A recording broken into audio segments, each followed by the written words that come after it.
Se você tá de olho nas promoções de notebook gamer, você com certeza deve ficar de olho nesse carinha aqui, que apresenta uma proposta de custo-benefício muito boa para você que quer ter a sua primeira experiência gamer ou que tá precisando de um pouco de portabilidade e ainda assim conseguir jogar uns jogos gastando por volta de R$ 4.000 a R$ 4.500. No vídeo de hoje, vou mostrar para vocês um rápido unboxing, vou mostrar para vocês toda a bateria de testes que aqui no meu canal eu trago bem voltada para os jogos. Vou contar para vocês algumas particularidades, porque eu não sei o quanto é o seu nível de conhecimento sobre os notebook gamers, mas diferente dos desktops de mesa, a gente não pode comprar um notebook olhando somente para a especificação. A gente tem que saber quais são as particularidades e o que torna um notebook mais barato em relação ao seu concorrente, quando eles têm a mesma especificação, e vou contar um pouquinho da minha experiência de uso e mostrar o porquê que você deve ou não comprar esse carinha aqui. Bora começar pelo unboxing, e eu não sei se você já acompanha unboxings de notebooks gamers,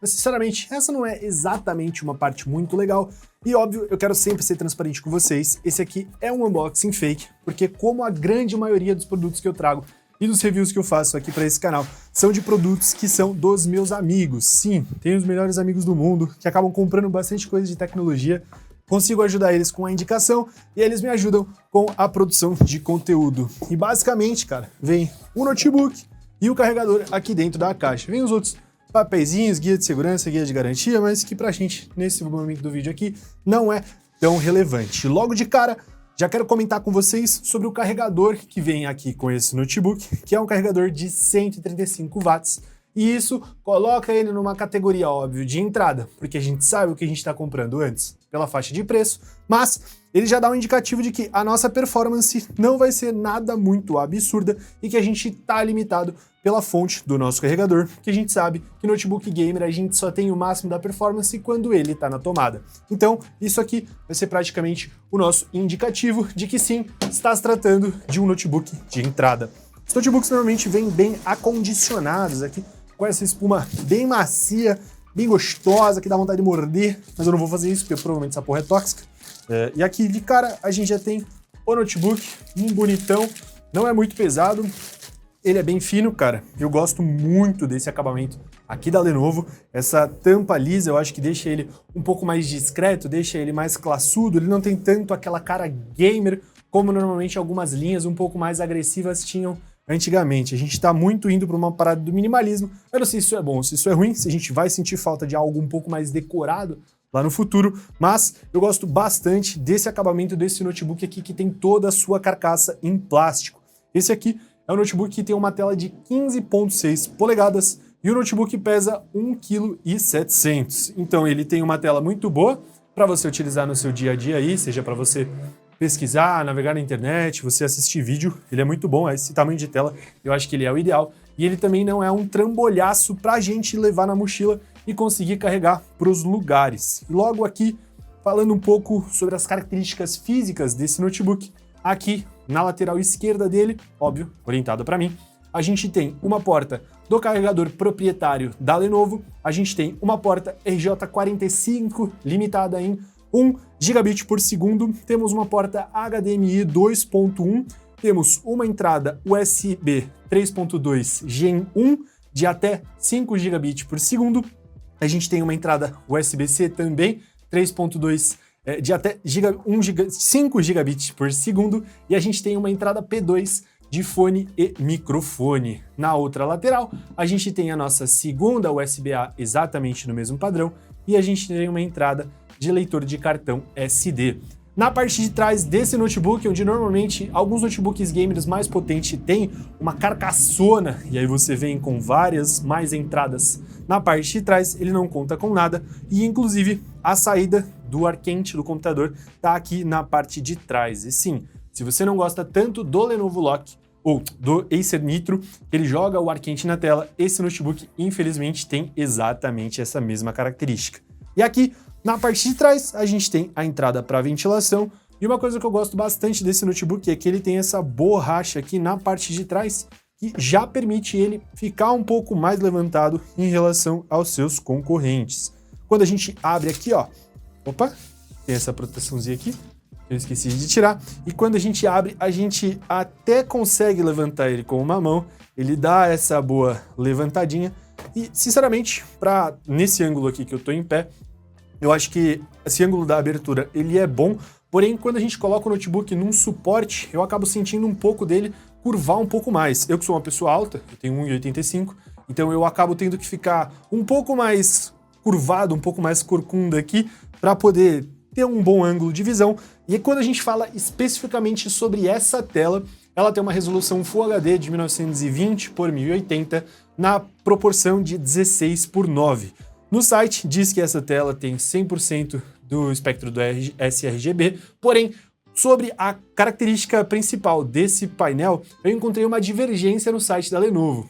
Em uma parte dos comparativos entre os vários modelos desse Lenovo Lock de 9ª geração, dizia que ele era painel IPS, porém, quando você clica nas especificações do produto deste modelo em si, diz lá que é WVA. Não sei qual seguir, a gente dá uma olhada, uma aprofundada, quando eu mostrar para vocês exatamente a qualidade dessa tela, e a gente compara com outro notebook que eu tenho aqui em casa, para vocês terem mais ou menos uma ideia se é IPS ou se é painel VA, fechou?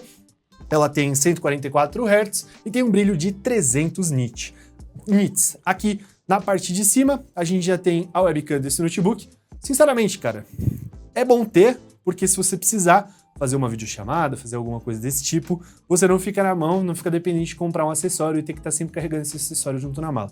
Mas, sinceramente, essas webcams que eles colocam nos notebooks, principalmente nos notebooks de entrada, mas não só eles estão limitados a ter webcams um pouco ruins, a gente vai testar isso mais pra frente, mas provavelmente não deve ser nada muito absurdo. Esse notebook tem até aqui bordas finas, cara, eu gostei bastante do acabamento geral. Eu acho que esse acabamento liso, metálico, eu acho que ele dá uma cara muito bonita para esse notebook, porém, como vocês já devem estar percebendo aqui na carcaça, você acaba deixando muita marca de dedo nesse notebook. Então, sinceramente, se você tem um pouco desse toque, tome cuidado, use sempre um paninho para você deixar ele bem tranquilo. Bora ver a parte de dentro e aí a gente já parte para falar de algumas das especificações. Notebook, vou estar utilizando o meu kit de chaves com uma parafusadeira elétrica. Essa parafusadeira elétrica, ela é muito boa. E aqui a gente não tem parafusos Phillips, cara. Esse aqui é aquele famoso parafuso estrelado, famosa chave Torx. Link na descrição. E aí é muito bom você, sempre deixar os parafusos, tira na ordem, porque você pode ser que tenha alguns dos parafusos em tamanhos diferentes, tá? Então eu sempre gosto de colocar eles na mesma ordem que eu vou estar tirando. Primeiro, porque corre o risco da gente perder. E segundo, que é bom a gente estar sempre colocando as coisas no lugar onde elas foram tiradas, né? Até porque eu não gostaria que o meu notebook tivesse um parafuso faltando. E aí, para você que nunca fez esse processo de abertura de notebook, caso você precise fazer algum tipo de manutenção, ou você queira só fazer um upgrade no seu computador, cara, depois de você desparafusar, é interessante você ter sempre alguma coisa de plástico para você abrir a carcaça de plástico do seu notebook, porque no meu primeiro notebook, eu utilizei uma chave de metal e eu consegui comer toda a borda do notebook para poder abrir ele, e isso não é legal, cara, porque eles têm umas travinhas aqui, além do parafusamento, da parafusação, eles têm umas chavinhas, parece que você tá quebrando o notebook na hora que você vai fazer essa abertura, e aí você utilizando alguma coisa de metal, alguma coisa madeira, sei lá, pode ser que você acabe marcando, e plástico com plástico não faz nada. E aí você vai, procura uma pontinha, vai enfiando aqui, ouviu o primeiro clack? Aí você vai girando. Pronto! Tampa completamente removida. Aqui a gente já tem acesso ao nosso notebook. Como vocês podem ver, é uma construção bem simples, você não tem nenhuma complexidade. E aqui, uma coisa que já me chama a atenção logo de cara, porque como eu comecei para vocês, eu já fiz toda a bateria de testes e eu deixo para gravar essa parte visual, mas quando eu já finalizei tudo, para eu poder devolver o notebook o mais rápido possível. E logo de cara, a gente vê que só tem um sistema de ventilação ativo, cara. Então, o que acaba acontecendo nesses notebooks que você só conta com praticamente uma saída de ar? Aqui, provavelmente, a gente deve ter processador e placa de vídeo, na verdade, invertido, porque normalmente nesses notebooks a placa de vídeo fica um pouco mais fria, pelo fato dela consumir bem mais do que o processador, eles acabam dando essa prioridade, e aí o sistema é compartilhado, então meio que o processador acaba pegando um pouco desse aquecimento da GPU, então por isso que isso vai se refletir lá nos testes lá na frente, que o processador vai estar um pouco mais quente, trabalhando em temperaturas um pouco mais altas em relação à nossa GPU. Então eu acredito que poderia ter algum tipo de saída lateral, ou você poderia fazer um sistema duplo, tá ligado? De colocar duas saídas aqui para trás, ou você jogar aqui para os lados e deixar essa parte aqui para, sei lá, um pouco mais aberta, porque como eu mencionei para vocês, aqui a parte da dobradiça do notebook acaba tampando essa parte da saída do ar, então acaba saindo um ar bem quente, e esse lado esquerdo do notebook, que aqui a gente está vendo ao contrário, né? Então, se eu revirar ele assim, ó, esse lado esquerdo do notebook acaba ficando bem quente, tanto a parte do teclado quanto a parte da carcaça, tá? Aqui a gente não tem espaço para upgrade, é isso mesmo que eu tô vendo? Praticamente não temos. A gente conta com somente um módulo de 16 GB de memória RAM DDR5. Estamos rodando ele a 4.800 MHz. Se você quiser trocar, você vai ter que trocar esse pente todo. Não tem mais espaço para você fazer um upgrade. Temos aqui o nosso um slot para SSD. E se eu não me engano, ó, esse aqui é o SSD desse computador. Ele é PCI Express 4.0, tem velocidade muito boa e você tem esse espaço para poder fazer esse upgrade de armazenamento. E praticamente é isso. Aqui a gente tem a nossa bateria. Vou ficar evitando de tocar com a mão, né? Vou tocar aqui com plástico, que a gente tem uma bateria de 57 Wh. Cara, como vocês sabem, notebooks gamers no geral tem uma bateria bem fraca. Vou mostrar para vocês alguns dos testes que eu fiz para vocês no uso do dia a dia. Deixei um vídeo rolando para vocês verem mais ou menos a autonomia, mas praticamente é papo de eu, quando fui instalar os jogos para poder fazer os benchmarks, é deixar um jogo instalando aí por 20, 30 minutos, ele já reclama e pede para colocar na bateria, tá? Então é um bagulho assim, mano, muito doido mesmo. Com o uso mais leve, deve dar aí 1 hora, quase 2 horas de uso por aí, mas a gente vai conferir isso logo agora nos testes. E qual que é o processador que está aqui nesse computador? Bom, nós temos um Intel i5 12450HX de 8 núcleos e 10 threads, e esse é um processador que ele tem 4 núcleos de eficiência e 4 núcleos de performance. A placa de vídeo que nós temos aqui é uma RTX 3050 de 6 GB de memória de vídeo, porém limitada a somente 65 watts, cara. Eu diria que essa é uma GPU que ela é bastante capada e que a gente vai ver mais pra frente as performances nos jogos, mas que sinceramente daria para colocar um pouco mais de performance, porque a gente acaba ficando limitado, principalmente se o seu objetivo com esse notebook aqui é jogar os jogos mais atuais. Você vai ter um pouco de dificuldade para rodar mesmo nos presets mais baixos e vai precisar fazer o uso intensivo do DLSS para você ter uma performance, ainda assim sem comprometer tanto essa parte gráfica, para você poder desfrutar dos seus jogos sem nenhuma preocupação. E como essa é a primeira vez que eu tô trazendo essa metodologia aqui para vocês, eu quis aprofundar um pouco mais na forma em como eu gravei os benchmarks e os testes desse notebook. E aí mais pra frente a gente troca um pouco um papo sobre a minha experiência jogando nesse notebook. Então aqui, tô com o meu PCzão principal que tá conectado via HDMI no notebook, ligado numa placa de captura a Elgato 4K60 Pro, pra gente não ter nenhuma perda de desempenho em gravar a gameplay ao mesmo tempo que a gente faz o benchmark aqui no nosso notebook, seja numa placa de vídeo ou em qualquer outro PC ou outro hardware que a gente vai testar daqui pra frente no canal. E, sinceramente, do que eu pude testar aqui na questão de arrefecimento desse computador, eu não acho necessariamente que ele tem problemas, ele não é muito barulhento, você consegue utilizar os alto-falantes dele sem precisar recorrer ao fone, diferentemente do Acer Nitro, que, mano, esse é um helicóptero. Na hora que ele liga o modo turbo das ventoinhas, pelo amor de Deus, se você tá jogando e tá de fone, é difícil você conseguir dividir o ambiente com alguém, porque ele é muito barulhento. O único asterisco que eu coloco aqui na questão da performance do arrefecimento desse notebook é de que, em alguns testes, eu vou trazer isso na bateria um pouco mais explicado, eu senti que o processador ele não estava conseguindo manter uma frequência de clock alta, mesmo não tendo um uso excessivo. Eu sei que essa questão do clock boost, principalmente do notebook, ele é um pouco complicado, principalmente em notebook, a gente está um pouco limitado aqui pelas temperaturas, a gente está limitado também pela questão da energia, né? Então, Sei que isso é um pouco complicado, mas na minha experiência eu até resolvi testar, colocando até direcionando o ventilador aqui para trás, com o ar-condicionado aqui ligado, e eu tô morando em São Paulo e tá um tempo até mais fresco aqui, mas mesmo com o ambiente controlado, com o ar-condicionado ligado, ele teve uma melhora de performance em alguns jogos, tá? Ele conseguiu atingir um clock um pouco mais alto, conseguiu ter umas médias e umas mínimas um pouco mais altas, então talvez, se você morar em uma região que faz muito calor e você tá interessado nesse carinha aqui, talvez seja interessante você dar uma pesquisada em algumas bases ventiladas para você ter certeza que você não vai ter nenhuma perda de performance ou você não consiga reproduzir os testes que eu vou estar fazendo por aqui no canal.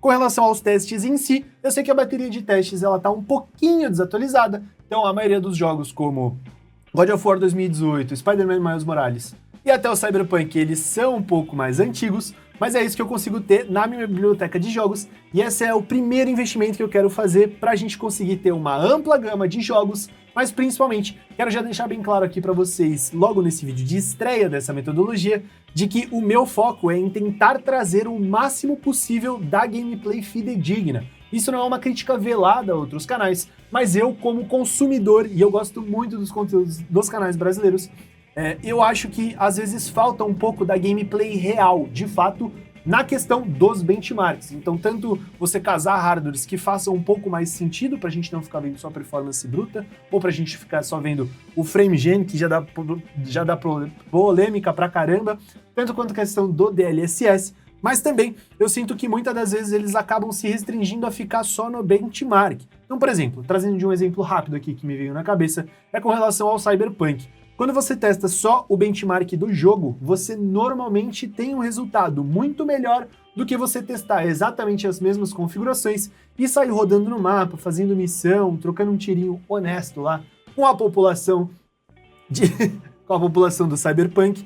Então, eu tô tentando trazer focado ao máximo na experiência de gameplay e vocês vão conseguir reproduzir exatamente todos os benchmarks que eu vou estar passando aqui para vocês, porque num vídeo separado eu vou deixar aí um conteúdo de mais de 3 horas com todas as gameplays que eu vou estar fazendo para você deixar tudo, para ser o mais transparente possível e tentar auxiliar na sua melhor escolha de compra. Se você gostar desse review, óbvio, visto aqui a minha capa da humildade, por favor, não comprem somente um produto assistindo o review de uma pessoa, porque às vezes eu posso deixar de cobrir algum aspecto muito importante da performance que eu ainda não tenho a experiência, não tive a sagacidade, não tive a iluminação ancestral para poder trazer algum ponto que algum outro criador de conteúdo pode abordar, e aí esse pode ser um diferencial de compra e aí você se frustrar, e aí você acaba jogando a culpa no criador de conteúdo, mas, na verdade, estamos todos passíveis a erros, então tenham sempre diferentes perspectivas, porque também é importante você saber qual é o viés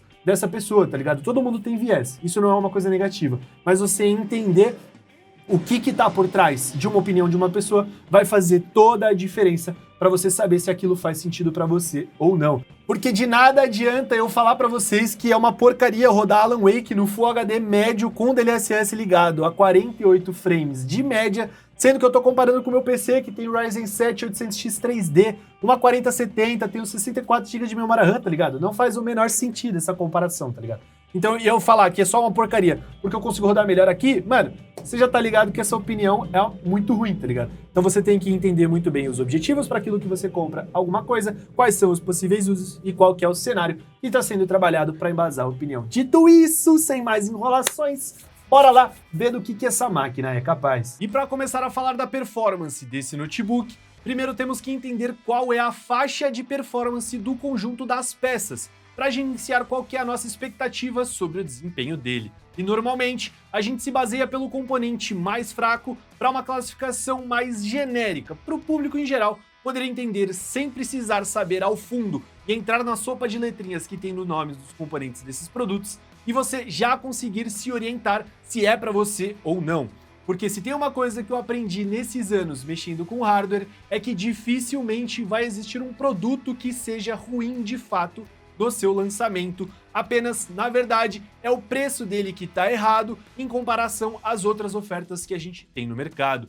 Nesse caso, pelo fato da RTX 3050 ser o modelo mais básico da Nvidia na sua geração, podemos classificar podemos, na verdade, categorizar este produto como sendo um notebook gamer de entrada. Pensando nesse cenário, podemos esperar que ela vai rodar os jogos no Full HD, mesmo os lançamentos mais atuais, mas saiba aqui de antemão que você vai ter que abrir mão da qualidade gráfica para a gente poder ter um desempenho satisfatório.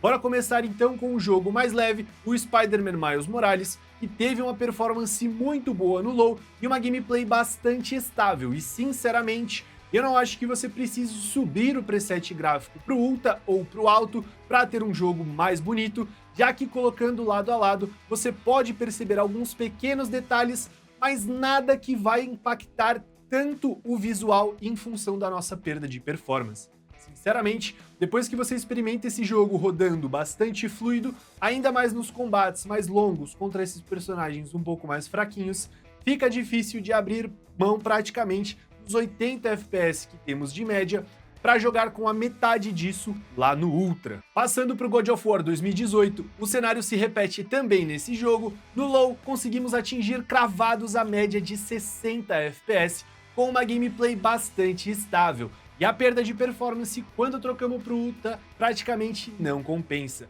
Principalmente no God of War, mas isso também acontece no Spider-Man Miles Morales. Eu não sei se eu que não sou um cara tão exigente assim, ou se o jogo mesmo que não muda tanto entre os presets gráficos. Para mim, no low continua bastante bonito e a fluidez da jogatina é muito boa mesmo. Agora, no Cyberpunk, a coisa já muda um pouco mais de figura, porque esse é um jogo com um apelo estético bastante forte, e o ideal é que você consiga equilibrar tanto a performance em momentos de trocação de tiro mais intensa, com o visual do jogo, que é bem bonito, e cada lugar do mapa que você vai tem bastante personalidade, com vários e vários detalhes que fazem com que a imersão em Night City seja tão grande que é maneiro só ficar dando um rolê pelo mapa, prestando atenção nos diferentes ecossistemas. Tivemos uma média de 60 FPS no low, juntando os valores do benchmark do jogo e o benchmark que eu desenvolvi para testar o Cyberpunk. Mas como tá tudo no low, eu acho que você perde um pouquinho da experiência geral do jogo. E no Ultra, a gente tem uma dificuldade de manter a gameplay estável nos 30 FPS, e nos momentos que ela fica mais frenético, faz um pouco falta a fluidez, ainda que o jogo fique bem mais bonito. Mesmo aqui nesse caso, eu faço esse teste jogando no controle.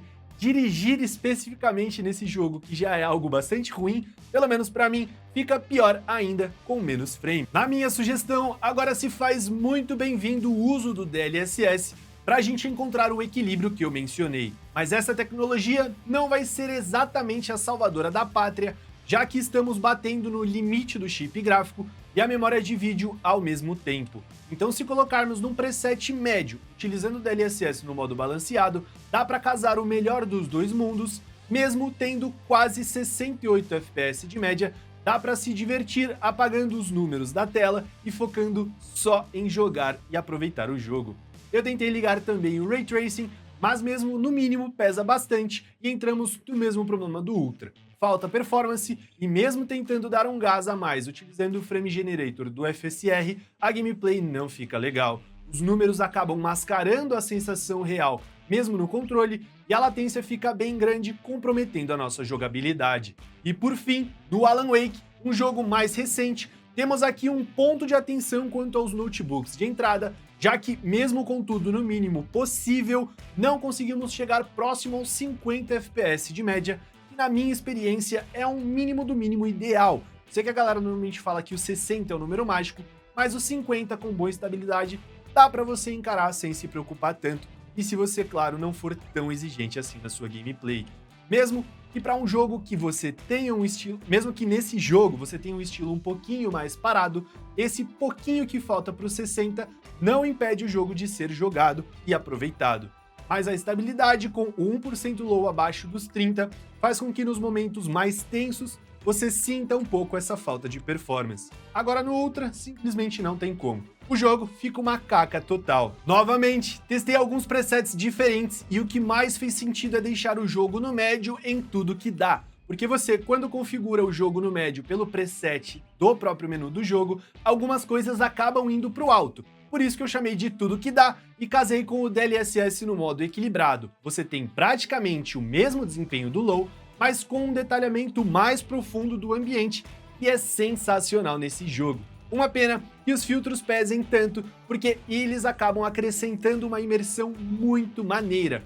Em resumo, essa primeira parte mostrou pra gente que no futuro, se o seu objetivo é rodar os lançamentos mais atuais de jogos AAA, eu honestamente recomendaria que você optasse por pular para uma categoria acima de notebook, buscando algo com uma 4060, por exemplo. Mas saiba que o preço já vai lá para as alturas. Infelizmente, para você ter esse pequeno upgrade, pensando na longevidade, mas especificamente em rodar lançamentos atuais, essa recomendação de notebook do Lenovo Lock Essential não é para você.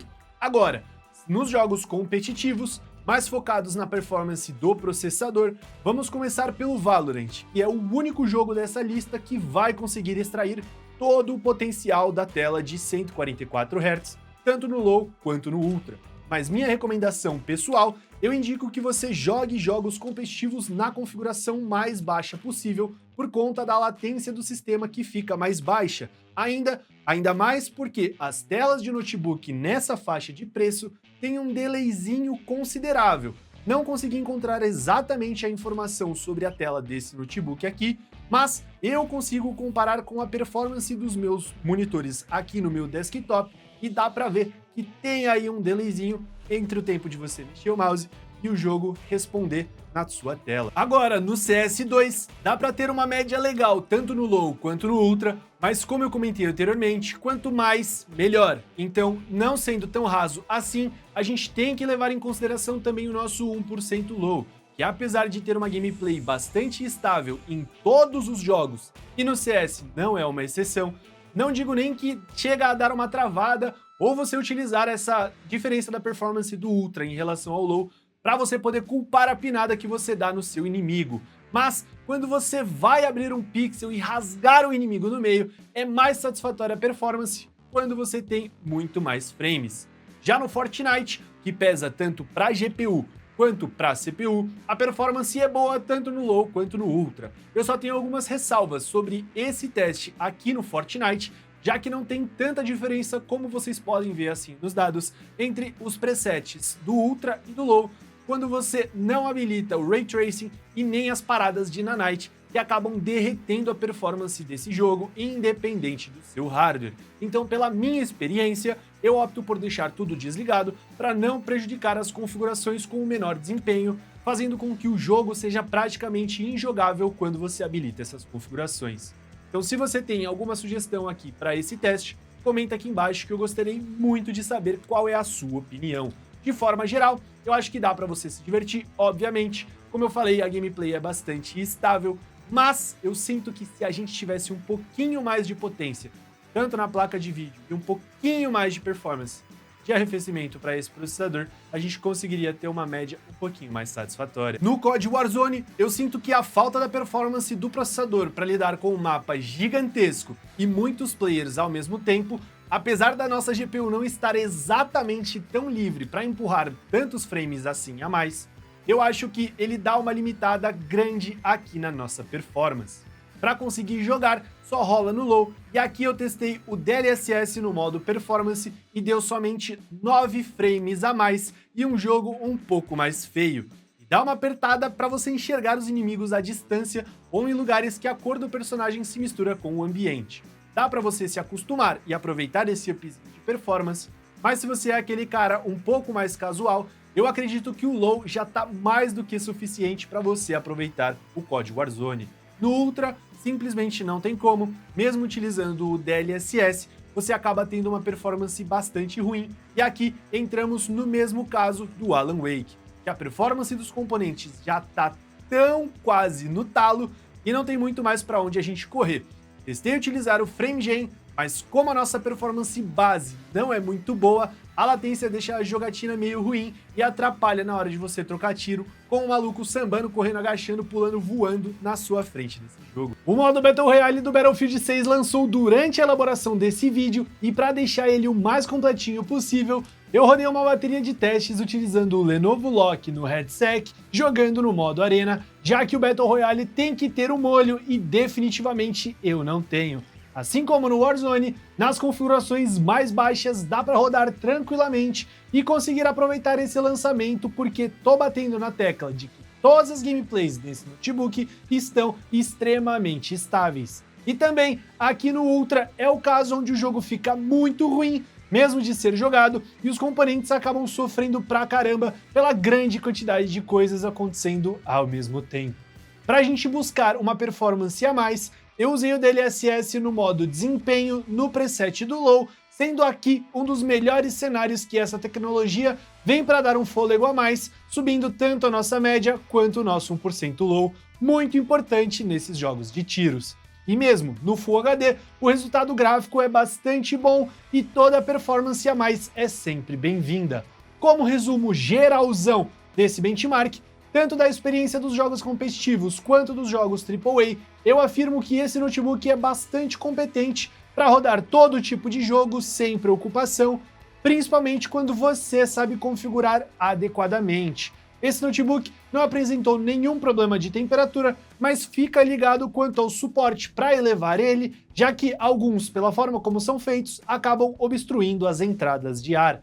Eu recomendaria esse notebook para todo mundo que quer jogar sem se preocupar, principalmente focado num gamer mais casual, ou para você que quer ter a sua primeira experiência gamer sem precisar de todo um ecossistema em volta. E eu falo de mesa, monitor, mouse, teclado e espaço para colocar tudo isso junto, ou principalmente se a sua prioridade seja a portabilidade. Mas tome cuidado com o preço dele, porque nessa faixa de preço existem várias outras opções que podem chegar próximo. Eu recomendo você a dar uma olhada nos links da descrição, que sempre estarão bem atualizados para o preço mais baixo que eu encontrar. E se você quiser economizar, vale a pena pegar a versão com Linux, que tem vídeo aqui no canal ensinando como trocar para o Windows, e sinceramente, não dá nenhum trabalho e você não perde a garantia fazendo isso, tá? É muito importante enfatizar esse detalhe.